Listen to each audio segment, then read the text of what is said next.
지금의 환경은 좀 어떻습니까? 네, 수원역 인근 성매매 직결지가 1999년도에 청소년 통행 금지 구역으로 지정된 이후에 22년 만에 지정 해제가 됐는데요. 예. 앞서 말씀하신 것처럼 지난 5월 31일 날에 수원역 근처에 이제 성매매 직결지가 전면 폐쇄, 자진 철거가 되면서 모든 성매매 업소가 철수한 상태였었습니다. 하지만 여전히 청소년 통행 금지 구역으로 지정돼 있었기 때문에 통행이 학생들, 청소년들이 통행이 불가능했었는데요. 24시간 금지였죠. 그렇죠. 예. 하지만 이번 결정으로 인해서 청소년 통행 금지 구역 안내판이 모두 철거가 된 상황이고요. 또 소방 도로를 개설한다든지 건축물을 철거, 리모델링 작업 등 환경 정비에 지금 한창인 상황입니다. 이제는 수원역 일원을 청소년뿐만 아니라 모든 시민들이 마음 놓고 언제든지 다닐 수 있게 됐다 이렇게 볼 수가 있는데요. 과거 홍등가라고 했었죠. 붉은색으로 상징됐던 성매매 직결지의 모습, 이미지가 완전히 사라졌다 이렇게 볼 수가 있습니다. 이 지역을 은하수 마을이라고 하는데요. 예. 수원 시민을 비롯해서 은하수 마을 인근에 있는 주민들이 지금 상당히 반기고 환영하는 분위기라고 볼 수가 있습니다. 수원시는 청소년들이 안전하게 생활할 수 있도록 도시 환경을 만들겠다고 하면서 환경 정비에 더욱 박차를 가하고 있습니다. 네, 지금 최근의 영상 지금 보고 계시는 것처럼 가만히 봤더니 수원역 앞에 성매매 직결지가 그러니까 가장 잘 나가는 그 역 앞에 성매매 직결지가 있었는데 그 모습에 일반 분들도 참 많이 놀랐을 텐데 경기도에는 이곳뿐만 아니라 아직도 철거되지 않은 성매매 직결지들이 좀 있죠. 그렇습니다. 앞서 말씀하신 것처럼 수원역 성매매 직결지가 경기도 3대 집창촌 중에 하나였다 볼 수가 있습니다. 하지만 수원역인 성매매 직결지가 이제 역사의 뒤안길로 사라지게 됐다 볼 수가 있는데요. 하지만 여전히 경기도에서 성매매가 이루어지는 곳이 있습니다. 평택시 삼리하고 또 파주시 용주골 이 두 군데라고 할 수가 있는데요. 두 곳에 지금 약 한 성매매 업소가 한 30곳, 성매매 여성이 한 60명에서 70명가량이 영업을 지금 계속하고 있는 상황입니다.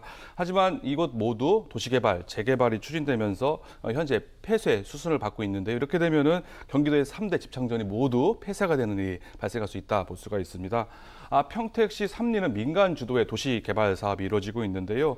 평택역 부근입니다. 그래서 평택시 집창촌을 철거를 하고 그 자리에 버스터미널을 이전한다든지 복합 문화광장을 조성하겠다는 계획입니다. 파주시 용주골은 그동안 재개발 사업이 지지부진했었습니다. 2017년부터 재개발 사업이 진행 중이었었는데요. 예. 잘 안 되고 있었습니다. 그런데 최근에 조합 총회에서 시공사가 대우건설로 선정이 되면서 건축 심의 등 각종 사업에 지금 급물살을 타고 있는 상황입니다. 여가부를 비롯해서 각종 지자체들이 지금 끊임없이 폐쇄를 위한 간담회를 열고 있는 상황이고요. 조만간 이 두 곳 역시 성매매 직결지가 모두 폐쇄될 것으로 예상이 됩니다. 네, 사실은 수원역 성매매 직결지 같은 경우에는 경기 남부경찰청에서 가만히 봤더니 압수수색을 여러 번 나갔더라고요. 물론 그렇죠. 이제 거기서 운영하는 업소 쪽 사람들과 여러 가지 설득 작업도 있었다고는 했지만 이런 무형의 압박과 또 유인책들이 좀 있었는데 그것뿐만 아니라 성매매 여성도 좀 지원해야 되고요. 또 성매매 자체가 이루어지지 않는 또 음지화되는 경우도 많고요.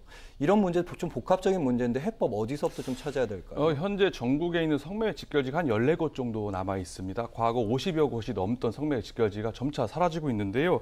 이들 남아있는 지역 역시 모두 다 대부분 환경정비구역으로 지정돼 있기 때문에 조만간 전국에 있는 성매매 직결지는 폐쇄될 수순이 될 것으로 보여집니다.